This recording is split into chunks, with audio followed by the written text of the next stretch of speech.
Hello and welcome to the Huddle. Liam Santamaria with you, and only two teams remain. The Sydney Kings and the New Zealand Breakers, set to battle it out in the Championship Series to find out who will be champions of NBL 23. It's a bit of an extended lead up to the Championship Series, but to whet our appetite, today on the show, we're going to speak to both coaches, get a sense of how they feel their team has gone over the course of the season and what lies ahead in the decider. So in a little bit, we'll speak to Jace Buford. But for now, Mody Maor.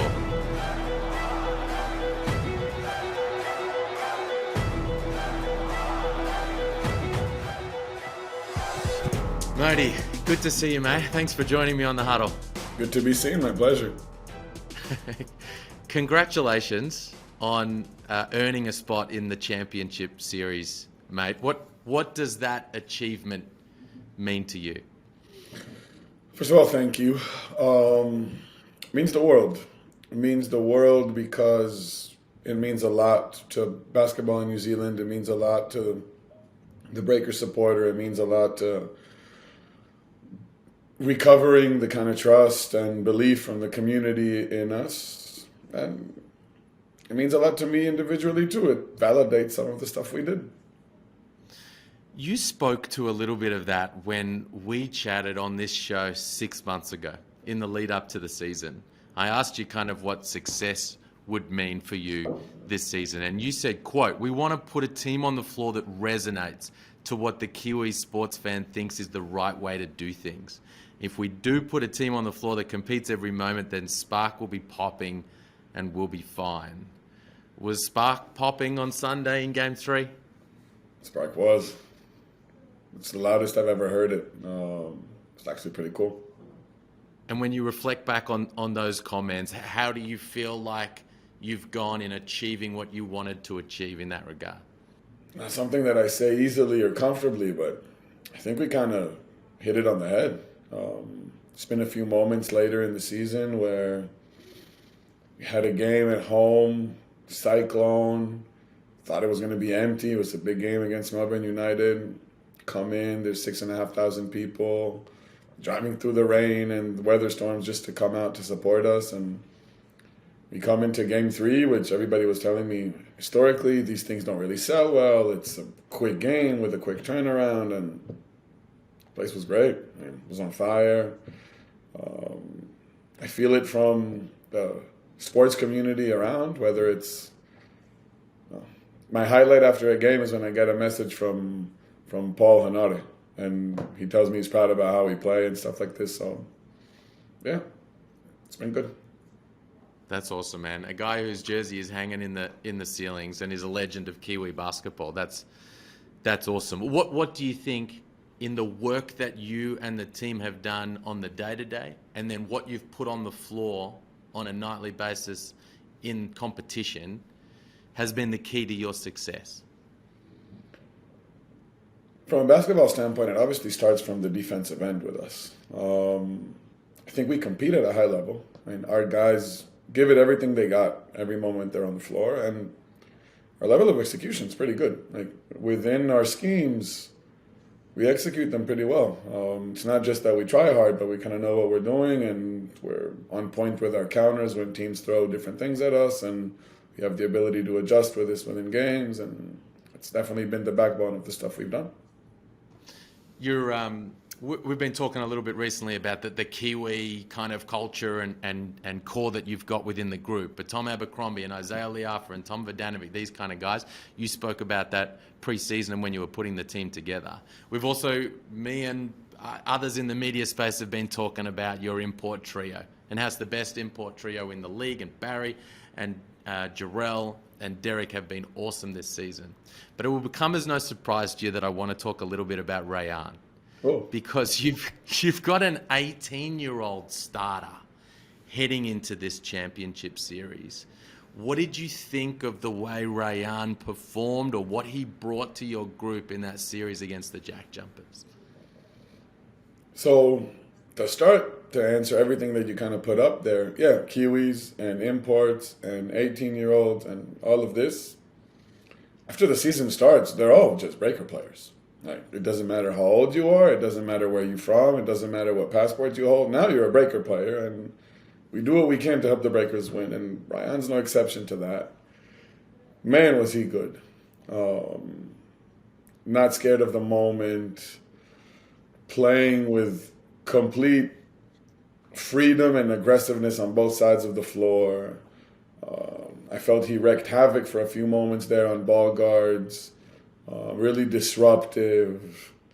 And I mean, everybody likes to pinpoint the stuff that he does on defense. It's really clear to see. You got this 6'7" gazelle running around and pressing the ball and doing amazing things, but he's one of our best north-south kind of players. Tazi came into the series with the idea of disrupting our kind of set offense and taking the ball out of Will McDowell-White's hands, even with paying a price on the other side of it. And Ryan was one of our best players punishing this because it's aggressive, he gets to the rim, he finishes, can make a read, make a pass. He was fantastic. All right, that's all very lovely and nice and positive. As I told you yesterday, we're going to... hold on. That coffee mug, is that a little homage to the All Blacks? Might be here by accident. Is that a little All Blacks statement of some description? I'm hoping it rubs off on us and good things come.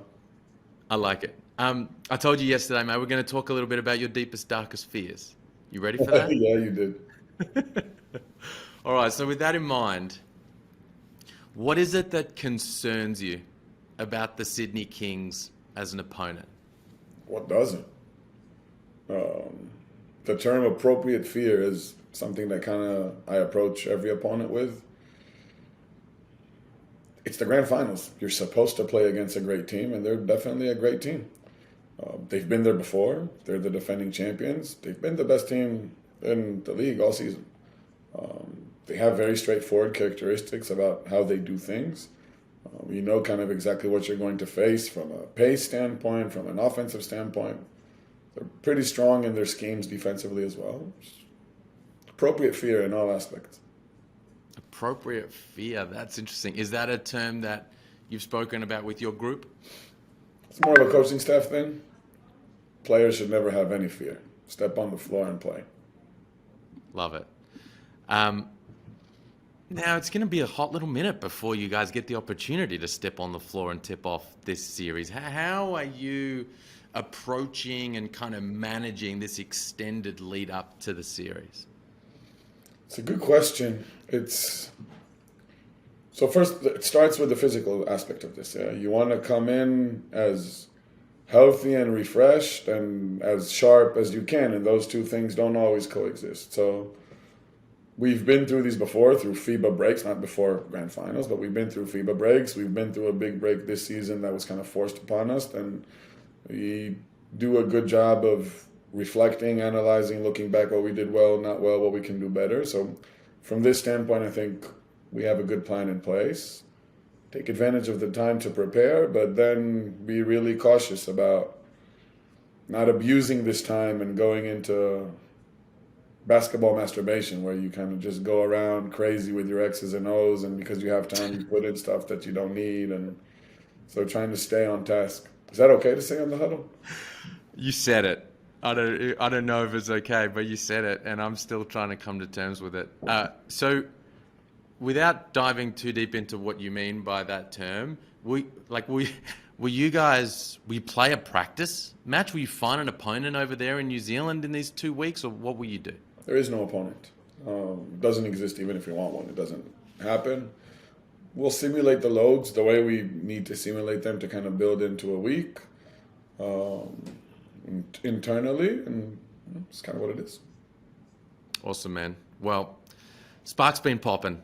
So that by your account and our conversation, you guys have already achieved a successful season, and now there's just a huge opportunity to be gone for, and I'm looking forward to watching you guys go for it, mate. Good luck, and thanks for the chat.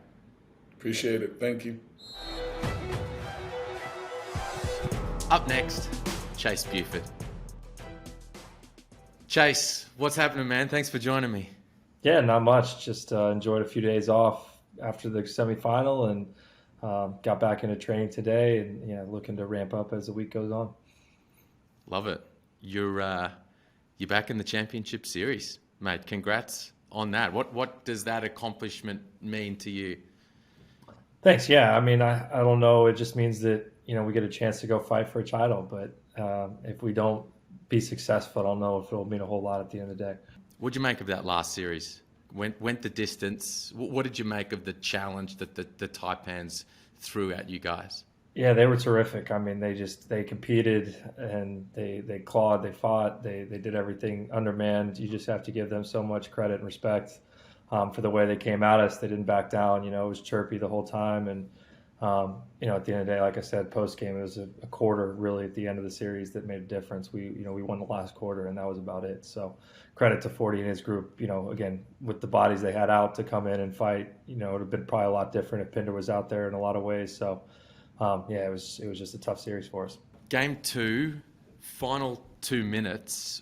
What did you do back there? Did you find a TV and watch us?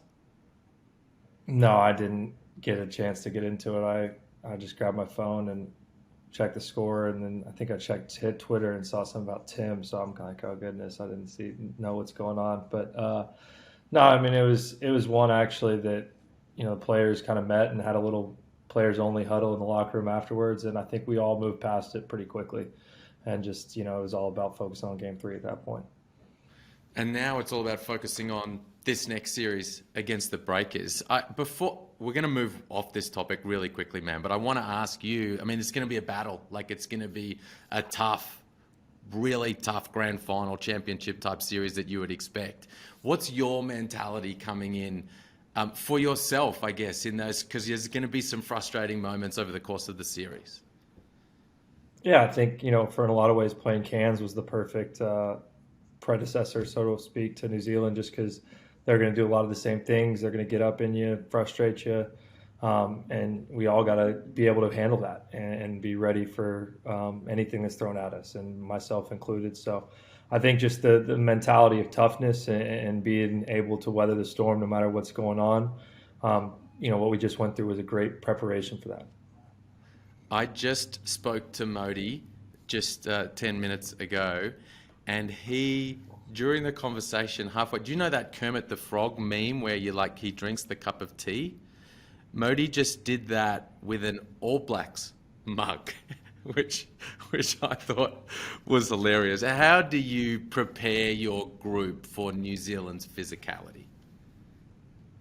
Yeah, I mean, again, like I said, the Can series was a great preparation in that regard, because Bo Cole, I don't know if there's anyone more physical guarding wings in the league than he is. He's just a terrific defender, and they're bigs. Everybody they're going to be up and physical. So New Zealand's going to be the same way. We're going to have to embrace that and enjoy it, and hopefully, again, when people want to be aggressive and get up in you like that, there should be some space behind. So if we can be ready to exploit that and get in and play behind them, then maybe we'll have some success.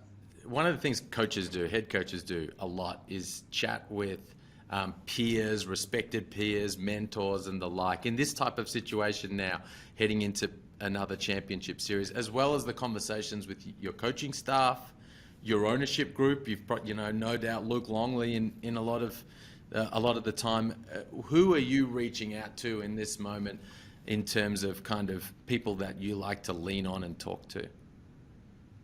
Yeah, I think, a lot of the guys you said, Luke's always a great resource for us all, but there's a couple coaches in the NBA that I talk to pretty regularly, and usually you'll give a chat based on, just talk through some scouting stuff or just hear their opinion and just let them listen or talk or whatever like that. And that's been really helpful. Two guys in particular that I talk to almost every day that really help me, and I try to help them in some areas too. But yeah, it's great to have a wide base of people to bounce ideas off of.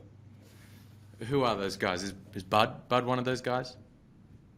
No, I don't think Bud would take my calls every day, but that's all right. I don't think I want to talk to him every day either. So, no, one of them is one of his assistants, Vince Lagarza, a guy I used to live with, who's been the first year in Milwaukee, was with Quinn in Utah for a little bit, was in Minnesota as well, and Vinny's a really close friend. We go back and forth on almost everything. And then the guy I used to work for in the G League named Josh Longstaff, who's lead assistant in Chicago, and So those two are the guys I talk to a ton and just, like I said, bounce ideas off of, especially. Do they stay up late, watch NBL games on YouTube?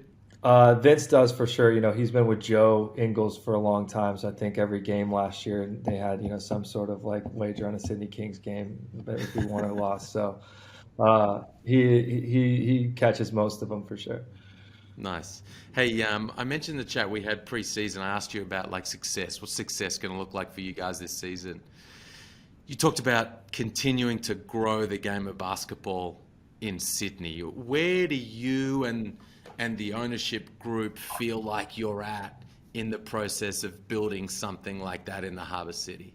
Yeah, I think you saw throughout the course of this season with the attendance numbers that I think we're on to something. We broke our attendance record this year, and for a while there, people were just coming out in droves every week. Didn't matter who the opponent was; it was just big numbers, big crowds, big energy, and that was great to see. It's been fun to get a little bit more interactive with different groups this year. My first year, COVID really put a stop on that, and now to have fans or members in the gym, to have Special Olympians come through and practice with us and do things like that. Like that's a lot of fun to get to see, and then hopefully you create some lifelong fans out of that too. So it's been good. I think it's growing. I think there's a lot of things in the works that'll continue to help that push that, especially in men's and women's hoops in Sydney. So keep a keen eye on the lookout. Okay, that's interesting. It maybe dipped a little bit in the first round. Cairns had a similar type problem with their game too, because it's a quick turnaround to sell those tickets. Like you've got to lead up though here, some time to get everybody in the door. What's your message to the Kings fans who have, you're right, been pouring in? I said a little while back, I wouldn't be surprised if you guys break the all-time record at some stage in the postseason. What's your message to those King fans, especially about Game 1 coming up? Yeah, don't wait. Don't wait for Game 3. I think that was a big thing. People wanted to wait. They assume, that we've gotten spoiled fans already in a year, so they're waiting until the finals, I guess. But no, it's I'll say this: the crowds weren't as big the last two games, but they were loud, and we felt them. And those people that were in the building were great, and we need more. So everybody, Sydney basketball fan, whether you're a Kings fan or not, come out and watch a great grand final series. Yeah, great call, because they got a role to play. Like that, that's what home court advantage is all about. Hey, you also in that conversation before the year, you talked about how it's going to be fun and different this season playing because you guys are going to have that target on your back, and you talked about embracing being the team that everybody wants to beat on a nightly basis. How have you found that experience over the course of this season? Yeah, it was good. I think for a while our group was really thriving off that. I think there was a part in the middle of the season where we felt we intimidated people. We felt like we really came in with a presence. And I think right around the time we clinched finals, we lost a little bit of that spark and, went into coast mode or whatever you want to say, and have struggled to find that rhythm or drive or juice or whatever you want to call it since. And not, at the same time, not only people wanted to knock us off, but everyone at the end of the season we played was playing for their lives. And I think we lost just a little bit of that edge, and getting that back throughout the course of the first round was, somewhat there. I think we saw a little bit of it in Game 3, especially on the defensive side of the ball. Was probably our best defensive game in a month and a half, which was good to see. How are you, this is a bit of a unique situation, like how are you going to approach and how are you managing this extended lead up to the start of the series? Everybody's making such a big deal out of it. I don't think it's that much of a, we've gone parts of the season where we've had 10 days between games or things like that. I mean, everybody's had it. So you just get a little more practice time. For us, it's a great opportunity to rest and recover. Zaves was a warrior on Sunday, but he needs time, and other guys could use a little bit of a break too. So, we tried to train today, and I was out there just to make 3 teams of 3-on-3, and it wasn't pretty. So, it's good. It probably comes at a good time for us at the end of the day. Did you lock up? No. Our team got torched. Me and Jordy got abused in pick and roll, so we'll have to work on that. Oh no! If there's some footage, hey, listen, Julian O'Brien. If there's some footage of Chase trying to I made pick sure and there was roll, no cameras at practice today. No cameras. I told Mody Maor, I said, hey, listen, like this, let's talk about some of your deepest, darkest fears. And I asked him about like what concerns him about, you guys as an opponent. He said everything. and then went into some specifics. Who or what about the Breakers concerns you?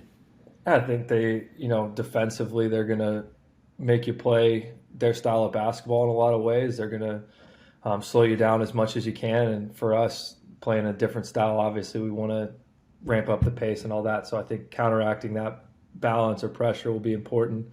Offensively, they do a great job spacing the floor, and they have shooters at almost every position around a roller usually. And for us, a team who likes to shift a lot, that can be hard. And so finding that, balance of where to be defensively and, being able to stay attached to their shooters, but also contain the ball and some of those things. Because if you don't show a little help to Barry Brown or Will McDowell-White or those guys, like, you're going to be in trouble too. So, we'll have to see. It's going to be a great series. Is it a Tom Vodanovic kind of breakout series up ahead? Certainly hope not. Tommy had a huge stretch for us right before half of the Illawarra game last year. So I know he's got finals juice in him, but hopefully he used it all last series. What wasn't it? I think mid-season sometime. I think he said like X can't score on me or something like that. I'm looking forward to him getting a couple of minutes here and there. Yeah, no, for sure. We love Tommy. So happy to see him doing well, elsewhere as well. But we'll be ready for the challenge. Hey man, just to polish it off, when we chatted preseason and you talked about what success would look like, you said what we talked about before, but you also said there'll be some guys in this group pretty annoyed if there's not another championship trophy sitting alongside this other one in the locker room. So good luck getting those final 3 wins that you need to make that happen. And thanks heaps for the chat. Thanks for having me on. Appreciate it, Liam.